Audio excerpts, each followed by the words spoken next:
Once in China there lived an old widow and her son, Chen. The widow was known all over for the brocades that she made on her loom. Weaving threads of silver, gold, and colored silk into her cloth, she made pictures of flowers, birds, and animals, so real they seemed almost alive. People said there were no brocades finer than the ones the widow wove. One day the widow took a pile of brocades to the marketplace where she quickly sold them. Then she went about buying her household needs. All at once, she stopped. Oh my! Her eye had been caught by a beautiful painted scroll that hung in one of the stalls. It showed a marvelous palace, all red and yellow and blue and green, reaching delicately to the sky. All around were fantastic gardens, and walking through them, the loveliest maidens. Do you like it? Asked the stall keeper. It's a painting of Sun Palace. They say it lies far to the east and is the home of many fairy ladies. It's wonderful, said the widow with a shiver and a sigh. It makes me want to be there. Though it cost most of her money, the widow could not resist buying the scroll. When she got back to her cottage, she showed it to her son. Look, Chen, have you ever seen anything more beautiful? How I would love to live in that palace, or at least visit it. Chen looked at her thoughtfully. Mother, why don't you weave the picture as a brocade? That would be almost like being there. Why, Chen, what a marvelous idea. I'll start at once. She set up her loom and began to weave. She worked for hours, then days, then weeks, barely stopping to eat or sleep. Her eyes grew bloodshot and her fingers raw. Mother, said Chen anxiously, shouldn't you get more rest? Oh, Chen, it's so hard to stop. While I weave, I feel like I'm there at Sun Palace, and I don't want to come away. Because the widow no longer wove brocades to sell, Chen cut firewood and sold that instead. Months went by, while inch by inch the pattern appeared on the loom. One day, Chen came in to find the loom empty and the widow sobbing. What's wrong, mother? He asked in alarm. She looked at him tearfully. I finished it. The brocade was laid out on the floor, and there it all was, the palace reaching to the sky, the beautiful gardens, the lovely fairy ladies. It looks so real, said Chen in amazement. I feel like I could step into it. Just then, a sudden wind whipped through the cottage. It lifted the brocade, blew it out the window, and carried it through the air. The widow and her son rushed outside, only to watch the brocade disappear into the east. It's gone, cried the widow, and she fainted away. Chen carried her to her bed and sat beside her for many hours. At last her eyes opened. Chen, she said weakly, you must find the brocade and bring it back. I cannot live without it. Don't worry, mother. I'll go at once. Chen gathered a few things and started to the east. He walked for hours, then days, then weeks. But there was no sign of the brocade. One day Chen came upon a lonely hut. Sitting by the door was an old leather-skinned woman smoking a pipe. A horse was grazing nearby. Hello, dearie, said the woman. What brings you so far from home?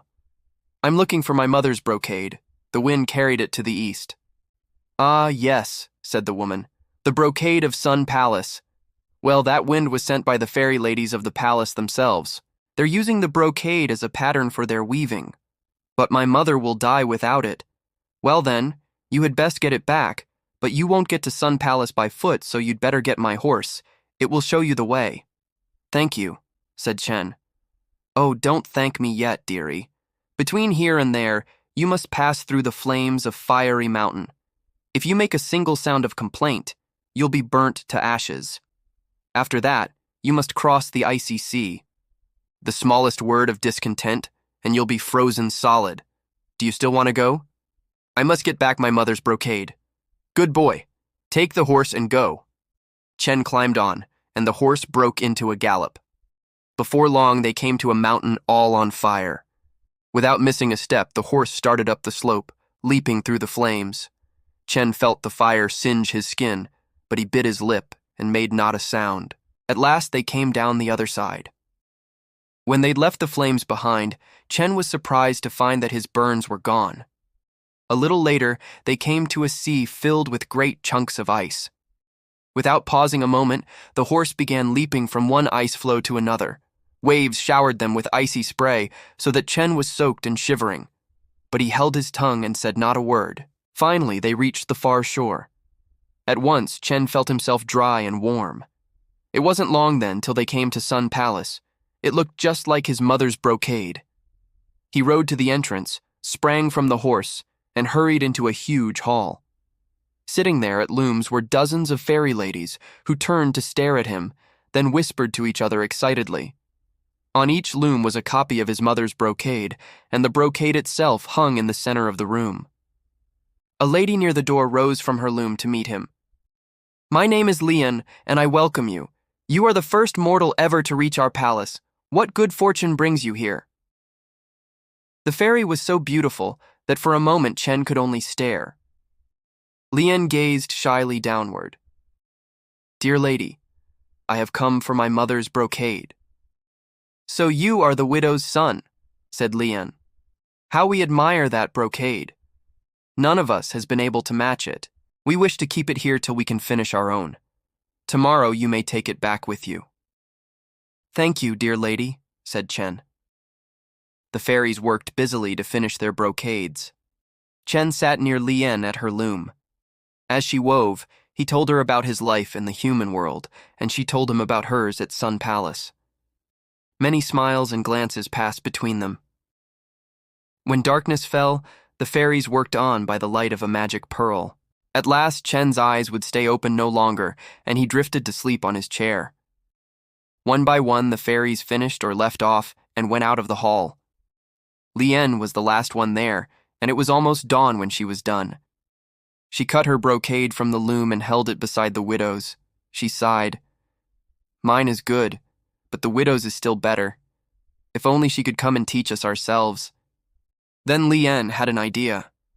With needle and thread, she embroidered a small image onto the widow's brocade, an image of herself on the palace steps. She softly said a spell. Then she left the hall, with a last long, smiling gaze at Chen. When Chen woke up, the sun was just rising. He looked around the hall for Lian but saw no one. Though he longed to find her to say goodbye, he told himself, "I must not waste a moment." He rolled up his mother's brocade, rushed from the hall, and jumped onto the horse. Back he raced, across the icy sea and over Fiery Mountain. When he reached the old woman's hut, she was standing there waiting for him. "Hurry, Chen, your mother is dying.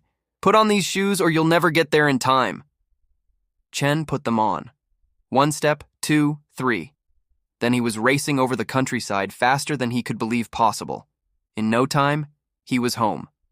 He rushed into the cottage.